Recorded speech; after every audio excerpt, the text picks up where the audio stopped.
Perhaps you're keeping a close eye on your kidney health, maybe even managing diabetes, and then suddenly you find your creatinine levels are a bit high.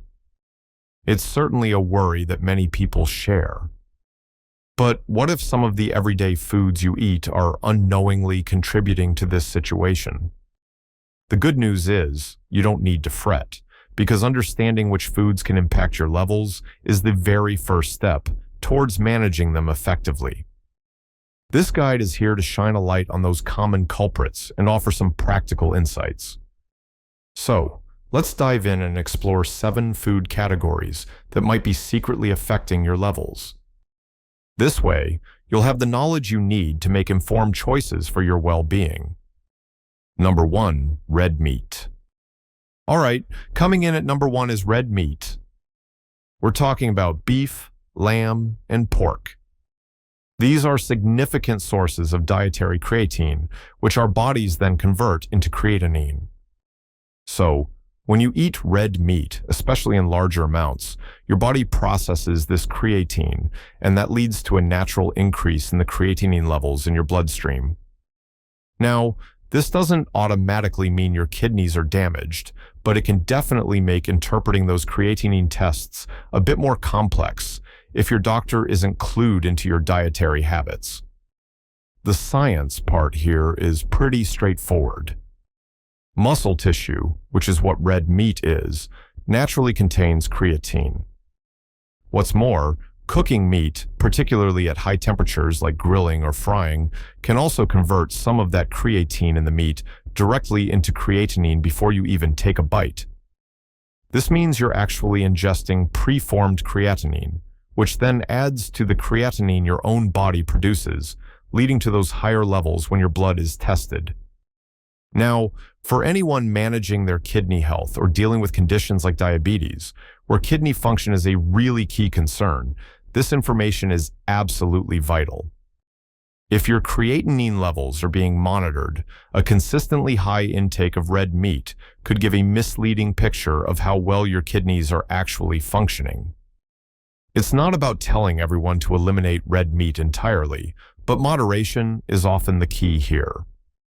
So, what's the practical guidance? Well, it mainly involves being mindful of your portion sizes and how often you're eating red meat.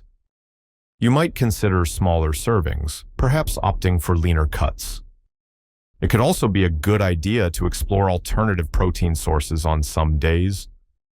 And if you have any kidney function tests coming up, it would be really beneficial to discuss your red meat consumption with your doctor. They might advise you to temporarily cut back before a test to get a more accurate baseline reading of your kidney function itself, rather than it being influenced by your diet. Understanding this connection really empowers you to work alongside your healthcare provider for the best possible health outcomes. Number 2, cooked meats, general. Moving on to number 2, cooked meats, and we're talking generally here. Beyond just red meat, the way any meat is cooked can have an impact on your creatinine levels. As we've touched upon, cooking meat at high temperatures, whether that's poultry, pork, or beef, can convert the natural creatine found in animal muscle into creatinine.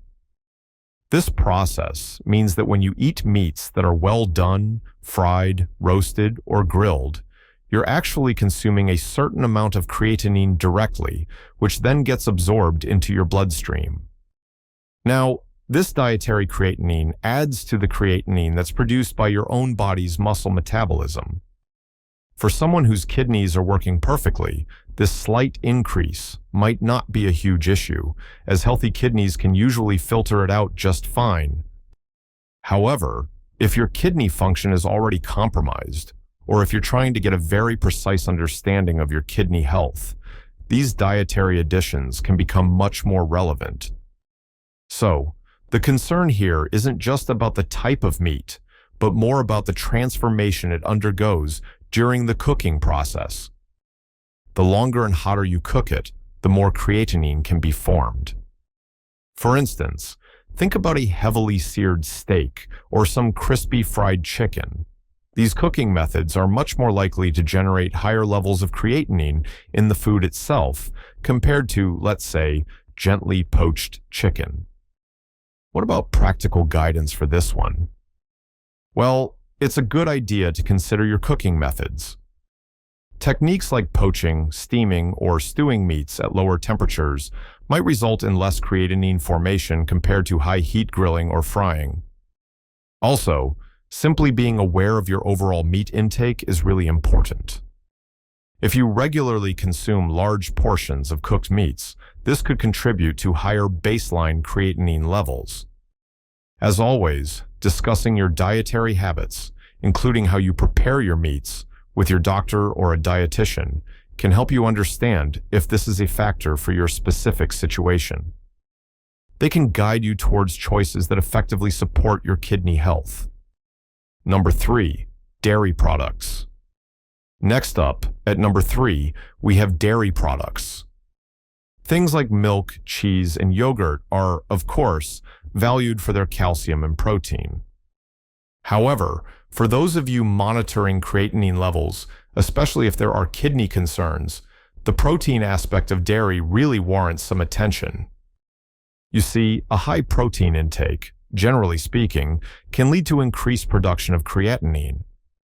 This is because protein metabolism contributes to the overall pool of nitrogenous waste products that the body, including the muscles, has to process, and this indirectly influences creatinine generation. Now, it's important to note that while dairy products don't contain creatine in the same way that meat does, their protein load can place an extra burden on the kidneys if their function is already impaired. Healthy kidneys can typically handle the waste products from protein digestion just fine. But if kidney efficiency is reduced, filtering out these byproducts, including those that contribute to creatinine formation, becomes harder. And this can potentially lead to elevated levels in the blood. It's also worth pointing out that some dairy products, particularly processed cheeses or high-protein dairy supplements, can be quite concentrated in protein. If you're consuming large quantities of these, it can significantly increase your daily protein intake, which in turn might influence your creatinine readings. This isn't to say that dairy is inherently bad, not at all. It offers many nutritional benefits. However, the quantity and the type of dairy you consume can certainly matter. So, for practical guidance here, moderation is often the best approach. This is especially true if you've been advised to manage your protein intake because of kidney health. Opting for sensible portion sizes of dairy products can be really beneficial. If you do consume high-protein dairy items like Greek yogurt or protein-enriched milk, just be mindful of how these fit into your overall daily protein limit. And as we've said before, discussing your dairy consumption with a healthcare provider or a renal dietitian can help tailor advice to your specific health needs. This ensures you get the nutrients you need without unduly stressing your kidneys or skewing those creatinine test results.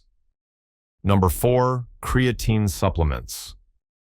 All right, let's talk about number 4, creatine supplements. These are quite popular, especially among athletes and bodybuilders, because of their ability to enhance muscle mass, strength, and exercise performance. Essentially, these supplements work by increasing the body's stores of creatine phosphate. This, in turn, helps produce more ATP, which is the energy currency of our cells, particularly during short bursts of high-intensity activity. However, what's beneficial for muscle performance can, unfortunately, create a rather confusing picture when it comes to monitoring kidney health. The direct link here is pretty clear. Creatine that's ingested from supplements is metabolized by the body into creatinine. This is a completely normal metabolic process. So, it stands to reason that if you are taking creatine supplements, your creatinine levels in both your blood and urine will naturally be higher. This increase is a direct result of the supplement itself and isn't necessarily indicative of kidney damage or dysfunction, as long as your kidneys are healthy. The challenge, however, arises because elevated creatinine is a key marker that doctors use to assess kidney function. So, if a person is taking creatine supplements and their doctor isn't aware of it, those higher creatinine levels could easily be misinterpreted as a sign of kidney problems. This, of course, can lead to unnecessary concern, further testing, or even a misdiagnosis if the supplement use isn't disclosed. And for individuals who have pre-existing kidney conditions, the use of creatine supplements is generally discouraged. This is because it could potentially add an extra load to already compromised kidneys, though it's fair to say research on this specific aspect is still ongoing. The practical guidance for this one is crystal clear.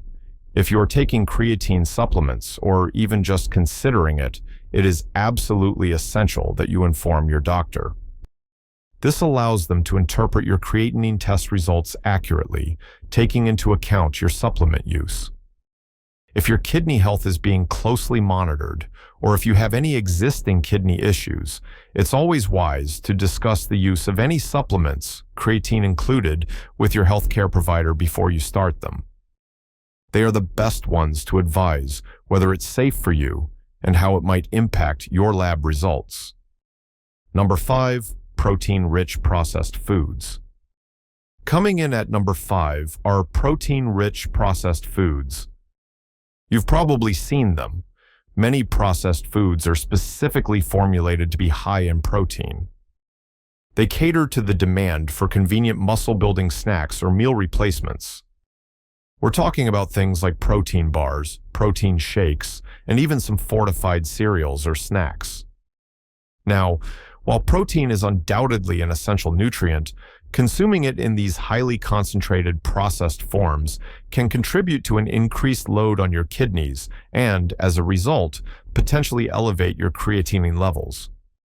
The issue here isn't solely about the protein itself, but often it's about the source of that protein and the overall dietary pattern that comes with a heavy reliance on such foods. Some processed protein sources might be metabolized in ways that actually generate more waste products for your kidneys to handle. What's more, a diet that's high in processed foods may also be high in things like sodium and phosphates, which can certainly be detrimental to kidney health over time, especially for those who have existing vulnerabilities. You see, when your body metabolizes large amounts of protein, it naturally produces more urea and creatinine as byproducts. So, if your kidneys aren't functioning at their peak, or if you consistently consume very high levels of protein from these concentrated sources, your creatinine levels may indeed rise. This is often a reflection of the kidneys either working harder to clear these waste products or, perhaps, struggling to do so efficiently. So, what's the practical advice here? Well, it's certainly advisable to be mindful of your intake of these protein-rich processed foods. Whenever possible, try to prioritize whole food sources of protein. These come with a broader range of nutrients and are generally less taxing on the body. If you do find yourself using protein supplements or bars, make sure to check the labels for their protein content and be aware of how they contribute to your total daily intake. And for anyone with kidney concerns or diabetes, discussing any reliance on such products with a dietitian or doctor is a really sensible step. This helps ensure your diet is supporting your overall health without inadvertently affecting those creatinine markers. Number 6, certain seafood. Let's move on to number 6, which is certain types of seafood. Now, seafood is often praised for its health benefits, especially its rich omega-3 fatty acid content. However, certain types of seafood, particularly those with higher muscle density, can be rich in purines and also contribute to your creatine intake. This, in turn, can influence your creatinine levels.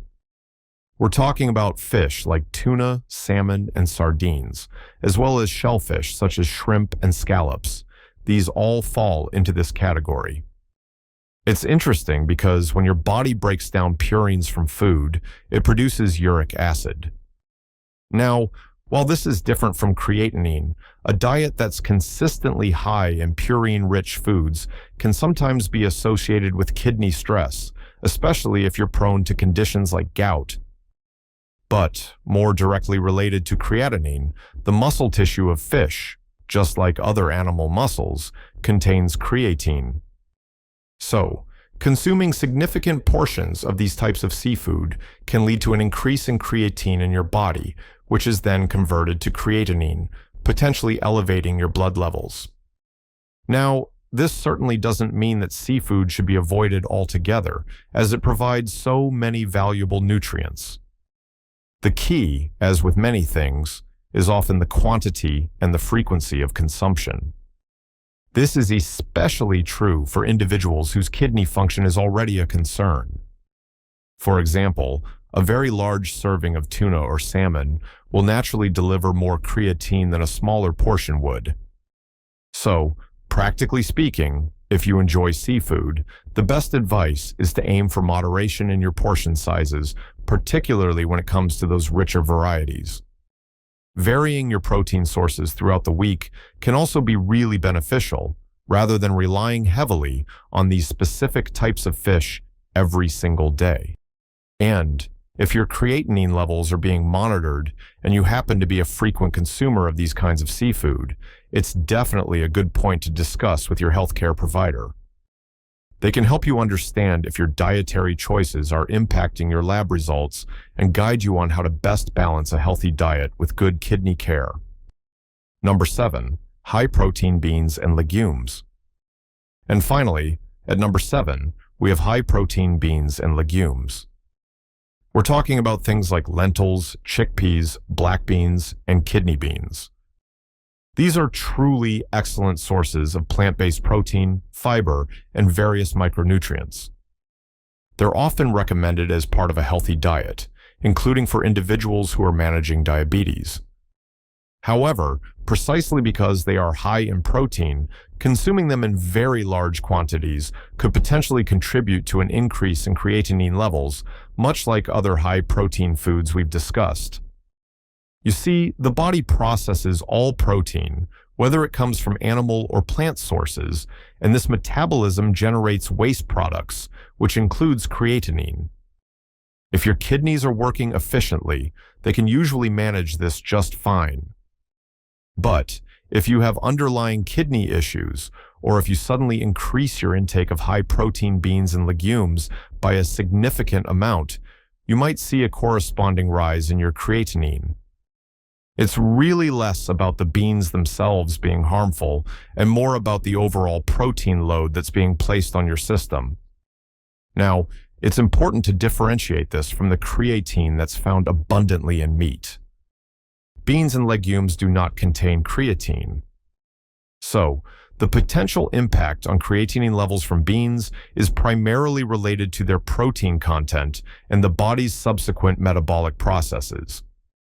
For most people, and this includes those with well-managed kidney health, the benefits of including beans and legumes in the diet far outweigh any potential concerns about creatinine, especially when they're consumed in reasonable amounts. The practical guidance here is to enjoy beans and legumes as part of a well-balanced diet. Just pay attention to your portion sizes, especially if you've been advised to monitor your protein intake due to kidney health. If you happen to be transitioning to a more plant-based diet and find yourself increasing your consumption of beans and legumes substantially, it might be worth mentioning this to your doctor. That way, they can consider this context if your creatinine levels show any changes. Beans and legumes are indeed a healthy food group, but like all foods, moderation and balance are absolutely key for optimal health, particularly when you're managing specific conditions. Other factors that affect creatinine. So, we've talked a lot about food, but beyond specific foods, there are several other factors that can influence your creatinine levels. It's really helpful to be aware of these to get a complete picture. Understanding these factors can help both you and your doctor to better interpret your lab results. For instance, intense exercise, especially strenuous resistance training or endurance activities, can lead to a temporary increase in creatinine. This happens because vigorous muscle activity causes a greater breakdown of creatine phosphate in your muscles, which in turn leads to more creatinine production.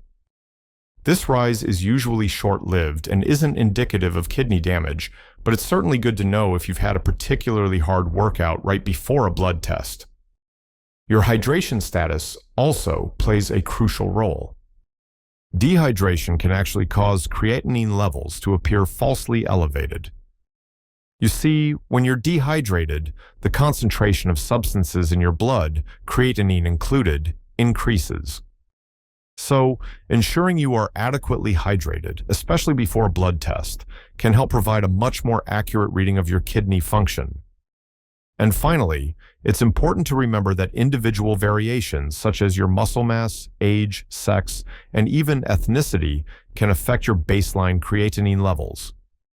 For example, people with more muscle mass naturally tend to have higher creatinine levels because, as we know, creatinine is a byproduct of muscle metabolism.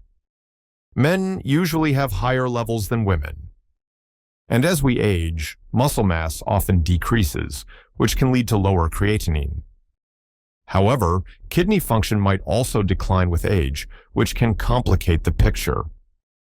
Rest assured, your doctor considers all these individual factors when they're assessing your results. So, to wrap things up, understanding that certain foods and various lifestyle factors can indeed influence your creatinine levels is truly empowering. It's not about creating fear, but rather fostering awareness and encouraging you to make informed choices in partnership with your healthcare provider. This knowledge really helps you navigate your health journey with greater confidence and allows you to take proactive steps for your overall well-being. If you found this information helpful, we encourage you to please share it with others who might benefit. Do you have any questions, or perhaps you want to share your own experience? We'd love for you to please leave a comment below. We'd genuinely love to hear from you and continue this important conversation on managing kidney health together.